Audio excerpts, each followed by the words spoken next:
মাধ্যমে এই খবরও চড়াও হয়েছে ভারতের সঙ্গে যুদ্ধের প্রস্তুতি নিতেই এই ফাইটার জেট কিনছে বাংলাদেশ।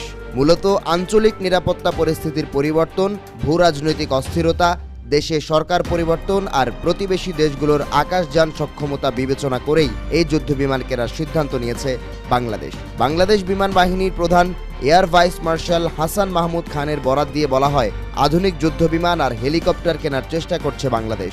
আগ্রহ রয়েছে J-10C ফাইটার জেট নিয়ে। প্রতিবেদনে দাবি করা হয়, মোট 16টি J-10C যুদ্ধবিমান চীন থেকে কিনবে বাংলাদেশ। বর্তমানে দেশের বিমান বাহিনীর বহরে রয়েছে রাশিয়ার 6টি MiG-29 আর চীনের 36টি চেংদু F-7 ফাইটার জেট। এর আগেও গেল বছরের শেষ দিকে এমন খবর প্রকাশিত হয়, চীন ও বাংলাদেশ প্রতিরক্ষা সমঝোতার আওতায় বাংলাদেশের কাছে J-10C ফাইটার জেট বিক্রি করতে আগ্রহী বেইজিং।